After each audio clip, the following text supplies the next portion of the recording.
साबिक सदर आसिफ जरदारी को 11 साल कैद की सजा सुनाई गई। नवाज शरीफ की बरीयत ने कई सवालात को जन्म दिया है। पीपी रहनुमा शर्मिला फारूकी की प्रोग्राम ऐसे नहीं चलेगा में गुफ्तगू।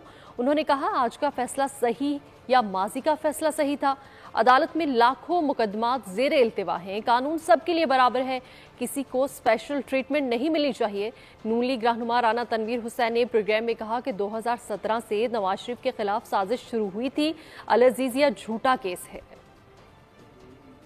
एक बहुत बड़ा सवाल निशान है, क्या वो सजा गलत थी या ये गलत है? क्या आज का फैसला सही था या वो फैसला सही था? जिस तरीके से जिस रफ्तार के साथ मियां साहब के मुकदमे का फैसला हुआ, एक आम आदमी का भी पाकिस्तान के अंदर ऐसा ही फैसला होना चाहिए। उनको भी फौरी तौर पे इंसाफ मिलना चाहिए। कोई प्रेफरेंशियल ट्रीटमेंट किसी एक शख्स या चंद एक अशखास के साथ नहीं होना चाहिए। कानून सबके लिए बराबर है। 2017 में तो उसकी कल्मिनेशन में मुकम्मल साजिश होगी कि मियां साहब को सियासत से या प्राइम मिनिस्टरशिप से निकालना है। यही केसेस बना के तनख्वाह न लेने पे डिस्क्वालीफाई किया, ये वो एक साजिश थी जो मैं समझता हूँ मियां साहब के खिलाफ नहीं थी बल्कि मुल्क के खिलाफ थी। तो मैं समझता हूँ इलेक्शन तो बिल्कुल हमारा पॉजिटिवली बहुत इसको अच्छा इसका असर पड़ेगा। हमें तो कभी उम्मीद है कि हम इंशाल्लाह इलेक्शन स्वीप करेंगे और हमारी क्लियर कट